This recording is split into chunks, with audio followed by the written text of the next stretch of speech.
Hello and welcome back to my channel. मैं हूं राहुल सिंह और आप देख रहे हैं द स्टार्टअप स्टोरी। आज करेंगे डिटेल्ड एनालिसिस इंडिया के सबसे बड़े एफडीआई और उसके इम्प्लीकेशंस पर। स्टार्टअप्स, कॉर्पोरेट और इंडस्ट्री से जुड़ी खबरों के लिए हमारा चैनल सब्सक्राइब करें और नोटिफिकेशंस के लिए बेल आइकन दबाएं। इंडिया की सबसे बड़े एफडीआई मार्क जुकरबर्ग वाले फेसबुक ने रिलायंस के जियो में इन्वेस्ट किया है। यह डील 43,574 करोड़ रुपए, जी हाँ, $5.7 बिलियन का है। साथ ही भारतीय सेक्टर में यह अब तक का सबसे बड़ा एफडीआई है। इस डील के बाद जियो का वैल्यूएशन हो गया है 4.62 लाख करोड़ रुपीस, $65.95 बिलियन। और अब जियो प्लेटफॉर्म कैपिटलाइजेशन के मामले में भारत की टॉप 5 लिस्टेड कंपनीज में से एक हो गई है। इतनी बड़ी इन्वेस्टमेंट और फेसबुक को मिलेगा सिर्फ 9.9% शेयर। माना यह भी जा रहा है कि यह डील जियो और फेसबुक में नहीं हुआ है, बल्कि दोनों कंपनियों के अलग अलग प्लेटफॉर्म के बीच में हुआ है।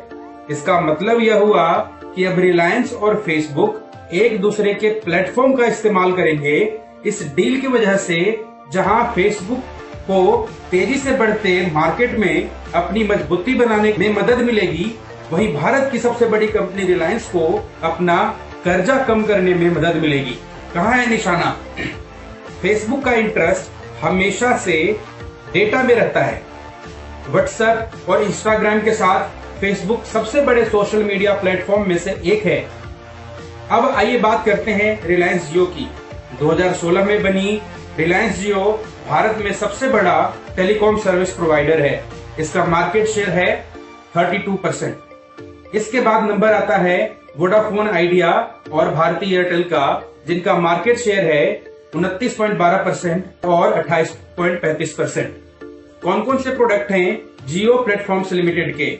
रिलायंस जियो, माई जियो, जियो टीवी, जियो सिनेमा, जियो न्यूज, जियो सावन, और इन सबका यूजर बेस है 38.8 करोड़। इस तरह जियो खाली टेलीकॉम कंपनी नहीं रह गई, अब यह एक पूरी टेक कंपनी बन चुकी है। इस डील के बाद माना जा रहा है कि फेसबुक को भी इन सभी प्लेटफॉर्म्स पर इनडायरेक्ट एक्सेस मिल पाएगा। क्या है प्लान? रिलायंस समूह से जुड़ी कंपनियां जैसे जियो मार्ट और रिलायंस रिटेल व्हाट्सएप के जरिए बिजनेस करेगी। मतलब इस डील के साथ रिलायंस ने ई कॉमर्स में एंट्री मार दी है। हालांकि ये कंपनियां तो पहले से एग्जिस्ट कर रही हैं, जियो मार्ट और रिलायंस रिटेल लिमिटेड, मगर इनके पास टेक्नोलॉजी की कमी थी। मगर फेसबुक आने के बाद व्हाट्सएप की मदद से अब इन कंपनियों को बड़ा मार्केट मिल पाएगा। हाल फिलहाल में जियो मार्ट ने एक व्हाट्सएप नंबर रिलीज किया है। इस व्हाट्सएप नंबर 8850000800 को अपने फोन पर ऐड करना होगा। कस्टमर को अपना नाम और एड्रेस डालना होगा। उसके बाद ऑर्डर करने के लिए प्रोडक्ट की लिस्ट उपलब्ध कराई जाएगी। रिलायंस रिटेल के अपने पर्सनल लेवल के साथ अलग अलग ब्रांड के प्रोडक्ट्स भी अवेलेबल कराए जाएंगे।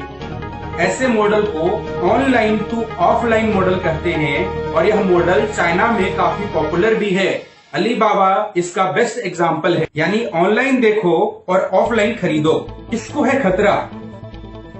कोरोना वायरस लॉकडाउन से कई भारतीय पहली बार ऑनलाइन खरीदारी करने के लिए मजबूर होंगे। ऐसे में यह डील अमेजोन और फ्लिपकार्ट को सबसे पहले अफेक्ट करेगा।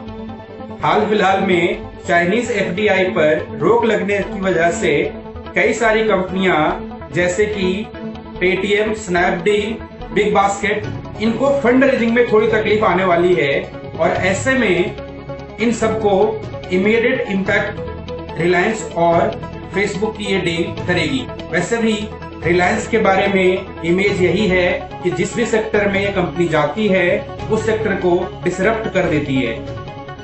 क्या है अड़चने? कई लोगों को ये लगता है कि इस डील से जियो फेसबुक को अनड्यू एडवांटेज मिलेगा। इसलिए ऑफिशियल्स का मानना है कि जियो फेसबुक डील को डेटा पॉइंट ऑफ व्यू से स्क्रूटनी करने की आवश्यकता है, न कि केवल मार्केट शेयर या ट्रांजैक्शन अमाउंट के ऊपर। कुछ लोगों का मानना है कि डेटा इज न्यू ऑयल और इंडिया का डेटा इंडियंस के कंट्रोल में ही रहना चाहिए, ना कि एमएनसी की। वहीं फेसबुक हाल फिलहाल में गवर्नमेंट ऑफ इंडिया के डिमांड को रजिस्टर कर रहा था, जिसमें इंडियन गवर्नमेंट ने यूजर का एक्सेस इंडिया में ही रखने के लिए कहा था। और इस बात के लिए फेसबुक ने कहा था कि इससे यूजर्स का डेटा प्राइवेसी वायलेट होता है। इस डील के लिए competition commission of India CCI से अप्रूवल के लिए जियो क्या स्ट्रेटजी बनाती है, यह देखना इंटरेस्टिंग होगा। Be safe, be happy, be positive.